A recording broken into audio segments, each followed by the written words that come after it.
Nous sommes de retour sur le plateau d'Africa 24 pour la suite de cette émission consacrée au double scrutin législatif et présidentiel de ce jour au Burkina Faso. Je le disais, notre plateau a légèrement changé de configuration. Marie-Angèle, quelle est la nouveauté? Oui, très légèrement. Nous avons un invité qui nous a quittés et un autre qui vient d'arriver sur ce plateau. Carlos Toé, vous représentez le candidat Tahirou Barry. Soyez le bienvenu sur ce plateau. On rappelle que nous sommes toujours en compagnie de Boukar Maïmanga, chef de la mission d'observation de la francophonie, de Chris Fomunio, directeur Afrique du NDI, le National Democratic Institute, et d'un candidat à l'élection présidentielle burkinabé, Issaka Zampaligri. Je le disais tout à l'heure, M. Fomunio, vous avez voulu prendre la parole pour pouvoir conclure ce débat qu'on a ouvert à propos des révisions de constitution dans nos pays. Alors vous avez la parole. Tout à fait. Je voulais juste louer le travail que fait l'Union africaine parce que sur la question des élections, des constitutions à respecter, des lois, des espaces de liberté, je crois que l'Union africaine a fait un travail remarquable. Et au jour d'aujourd'hui, nous avons la charte qui a été adoptée en 2007 qui prévoit effectivement le respect des constitutions par les populations, aussi bien par les populations que par les leaders politiques. Et ce qui nous reste à faire, c'est de domestiquer cette disposition de la charte de l'Union africaine pour que les populations soient sensibilisées et que, à l'intérieur de chaque pays, nous essayons de voir cette dynamique de respect des institutions, y compris les constitutions des différents pays. Monsieur Fomunio, tout ce que vous avez cité là, ce n'est que des dispositions de loi. Mais est-ce qu'on arrivera un jour à mettre en place quelque chose qui aura un pouvoir coercitif sur les États? Je crois que ça, c'est déjà un premier pas. Parce que si on voit ce que fait l'Union africaine aujourd'hui par rapport à l'organisation de l'unité africaine que nous avons connue à notre époque, il y a quand même une très grande différence. Et je me dis que si déjà nous avons un cadre juridique approuvé par l'organisation continentale, ça facilite effectivement la prise de position de l'Union africaine. Et lorsqu'un chef d'État, par exemple, décide de modifier la Constitution, quelle est votre marge de manœuvre? Quelle est plutôt la marge de manœuvre de l'Union africaine? Effectivement, je crois que l'Union africaine, nous avons vu l'Union africaine condamner certaines démarches dans ce sens. Ce qui voudrait dire que ces chefs n'auront plus la même marge de manœuvre que par le passé et se sentira quand même isolé par rapport à ses pairs sur le continent. Et lorsque nous voyons aujourd'hui, par exemple, qu'en Tanzanie, le président a respecté la Constitution et il a été applaudi pour cela, et dans d'autres pays aussi, les constitutions sont respectées, ça voudrait dire que petit à petit, même s'il y a encore du travail à faire, le continent est en train de faire des avancées. Alors vous, Monsieur Toé, dites-nous, forcément, vous venez d'arriver sur ce plateau, vous avez voté aujourd'hui. Comment s'est déroulée cette journée de vote selon vous et selon le candidat que vous représentez, Tahirou Barry? Bon, moi j'ai voté très tôt le matin, autour de 6h30. Et il y avait un dispositif au niveau de l'état-major de campagne pour l'accompagner à son bureau de vote. Ce qui a été fait, il a voté à 9h dans le quartier Turuego, au secteur 40 de la commune urbaine de Ouagadougou. Donc après, l'état-major s'est retrouvé au siège pour suivre le déploiement de la CENI et puis le début des opérations. Et vos premières remarques alors? Les premières remarques, c'est qu'il y a, comme certainement on a remarqué dans certains coins, il y a eu du retard dans le déploiement des représentants de la CENI. Il y a eu aussi, en termes de disponibilité des bulletins, surtout des bulletins présidentiels, dans certains bureaux de vote, ça en manquait. Et là, il y a eu des confusions aussi sur les noms, sur les listes. Il y a certains électeurs qui n'ont pas retrouvé leurs noms sur les listes qui étaient disponibles. Mais aussi, la petite difficulté, c'est qu'il y avait sur certaines cartes d'électeurs des indications sur des bureaux de vote qui n'existaient pas physiquement. Ce qui a fait que... Tout cela vous a déçu vraiment? Non, ça ne nous a pas... Nous sommes habitués parce que il ne faut pas oublier que le Burkina Faso a une histoire électorale. Et par rapport à ce qui s'est passé dans le précédent, nous pensons qu'au fur et à mesure, on essaie d'améliorer. Donc on n'est pas trop déçus, mais de toutes les manières, la CENI a tenté de rattraper le coup. Et même si certains bureaux de vote se sont ouverts à 16h, je crois très bien que les dispositions du code électoral permettent que tous ceux qui seront sur le terrain jusqu'à 18h pourront effectuer le vote. Donc du coup, nos éléments de contrôle qui sont sur le terrain, avant de rentrer dans ce studio, certains m'ont fait un certain débriefing. Donc du coup, j'ai Je pense que de façon globale, le candidat Barry et le parti n'a pas trop à se plaindre. Nous attendons maintenant la suite. Nous allons changer un peu de cap et aborder les chantiers du futur président. Vous avez effleuré la question tout à l'heure, M. Sampaligré. Où est-ce que vous situez, vous, l'urgence? L'urgence, c'est l'emploi pour la jeunesse, pour moi. L'urgence, c'est comment assurer l'autonomisation économique de la femme qui est la base, le réceptacle de notre vie ensemble. L'urgence, c'est l'agriculture qui nourrit et occupe 70% de notre population. Voici ce que je vois en plus de la gouvernance qui naturellement est de retour. Cette justice sociale qui est devenue une question transversale. Elle ne se limitera pas simplement à des petits procès que dans des petits palais ombrageux on négociait pendant les longues années de l'Ancien Régime, mais c'est réellement une inclusion sociale, c'est ce dont le Burkina a besoin et ça va être une priorité. Monsieur Foumouniou, on a vu que la sécurité aussi était importante. D'ailleurs, lors de la campagne électorale, il y avait un couvre-feu qui est exceptionnellement levé dans la nuit de dimanche à lundi pour permettre justement aux opérations de vote d'avancer. Est-ce que cela aussi fait partie des urgences auxquelles devra s'attaquer le prochain président élu du Burkina Faso? Oui, tout à fait, parce que sans sécurité, le développement n'aura jamais lieu. On ne pourra jamais attirer les investisseurs privés. Internationaux comme nationaux d'ailleurs, parce que si le climat n'est pas propice pour les affaires, effectivement les gens ne vont pas investir. Donc la sécurité est très importante, surtout que le Burkina se trouve dans le Sahel et nous savons que les frontières sont très poreuses. Il y a des pays qui connaissent des difficultés d'insécurité, des questions d'insécurité dans le voisinage. Il va falloir, effectivement, lié au terrorisme. Donc il va falloir que ce soit vraiment une priorité pour le gouvernement qui sera élu. Monsieur Maïmanga, Monsieur Sampaligré a parlé tout à l'heure en termes de priorité d'emploi des jeunes, de l'agriculture, de la sécurité, entre autres.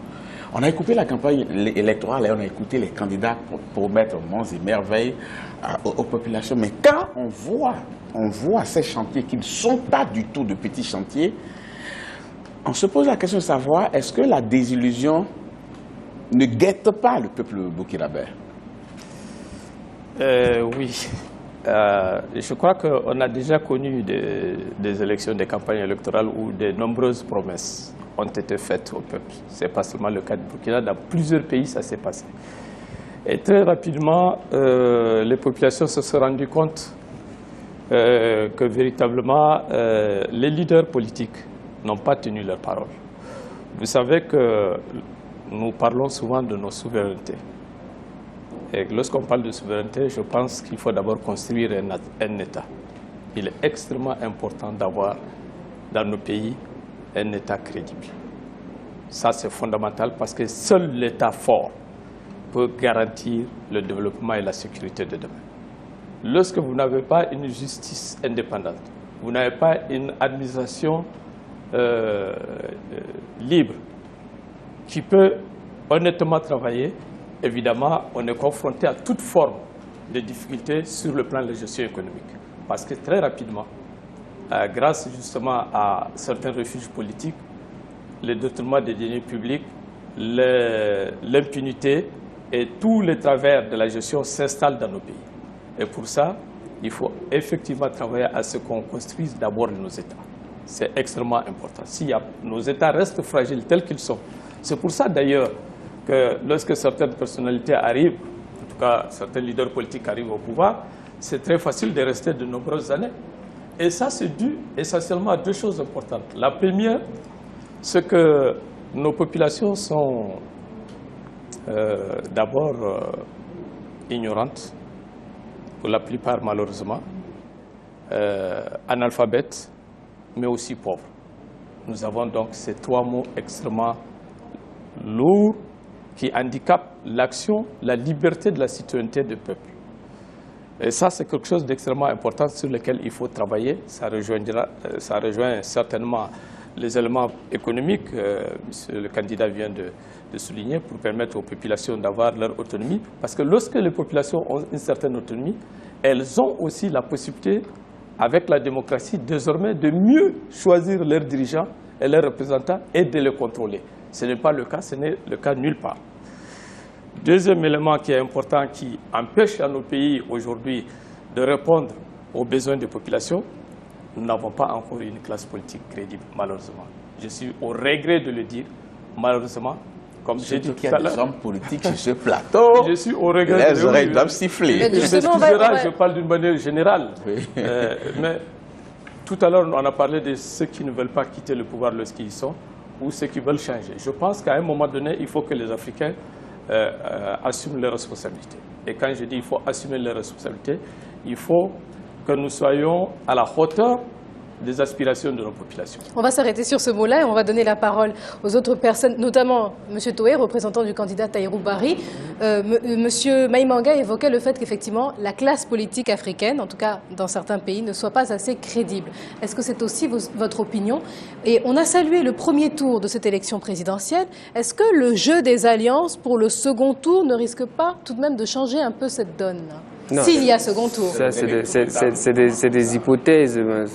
Sa lecture de la classe politique, il faut voir à quelle époque, à quelle période. Dans notre contexte actuel, je pense très bien que la classe politique burkinabé est en voie de renouvellement. Et donc du coup, on ne peut pas déjà les accabler des plaies des anciennes de la précédente. Donc ça, c'est déjà une situation qu'il faut tenir compte dans l'analyse. Mais ce que je sais de notre candidat Tahirou Barry, sa virginité politique fait qu'il apparaît comme quelqu'un qui va donner un nouveau regard de la politique ici. D'autant plus qu'il a une vision et qu'il propose beaucoup plus des programmes qui devraient tenir compte de l'ensemble des préoccupations des Burkinabés.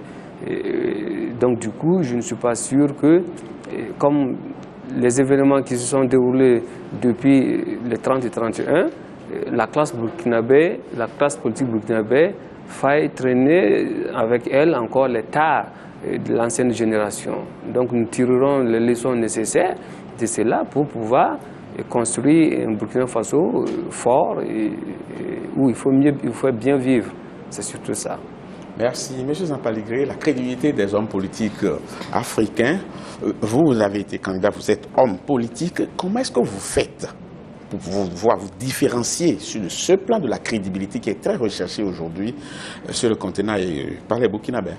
Le problème des politiques en Afrique, c'est qu'ils sont devenus des professionnels de la politique. Il y en a qui n'ont même jamais travaillé. Ils n'ont pas été un jour en dehors de l'université. Ils n'ont été que politiciens. Donc ça pose un gros problème en Afrique. Ailleurs, les gens ont leur métier, travaillent régulièrement, et c'est seulement lors des consultations qu'ils proposent des projets de société. Et si tout le monde adhère, eh bien, ils viennent pour un mandat, ensuite ils repartent pour leur travail normal. Mais en Afrique, malheureusement, les gens, lorsqu'ils ont été ministres, il n'est plus possible de faire autre chose. Ensuite, ils deviennent opposants. Ensuite, ils redeviennent ministres. Ensuite, ils redeviennent opposants. Donc, c'est comme une espèce de sésame. Et cela parce que, comme le dit notre confrère de la francophonie, nous n'avons pas travaillé à l'émancipation de nos populations qui demeurent du bétail électoral. Ça, c'est la vérité. Il faut qu'on l'entende. Du bétail électoral parce que l'impact de l'État n'est pas grand. Jusqu'aujourd'hui, vous savez, dans les villages ruraux, personne ne sait pourquoi même Compaoré est parti. Si vous leur demandez pourquoi un article empêche quelqu'un de renouveler son mandat, ils vont dire « mais vous êtes fous ». Et donc on arrive, effectivement, ce sera le mot de la fin, puisqu'on arrive au terme de ce débat, mais on voudrait quand même écouter M. Fomugno, vous pouvez nous dire justement quel est le dernier regard que vous portez sur cette élection présidentielle, et qu'est-ce que vous attendez finalement, et qu'est-ce que vous encouragez les Burkinabés à faire? Effectivement, si j'ai un seul conseil, ce serait que le Burkina Faso puisse reconnaître le rôle de la jeunesse, de sa jeunesse, dans l'état actuel des choses, dans l'opportunité que le pays découvre aujourd'hui. cette opportunité de renouveler sa classe politique, que la jeunesse burkinabé a joué un rôle capital.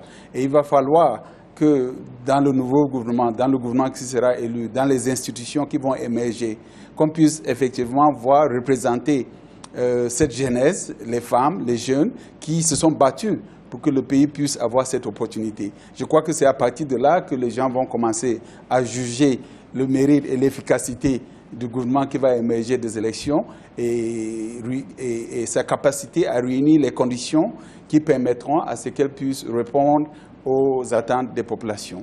Merci, merci, merci à tous nos invités sur ce plateau. Marie-Angèle, on devra changer tout à l'heure, non? Effectivement, le plateau va être remodifié. Donc on remercie M. Carlos Toé, représentant du candidat Tahirou Barry.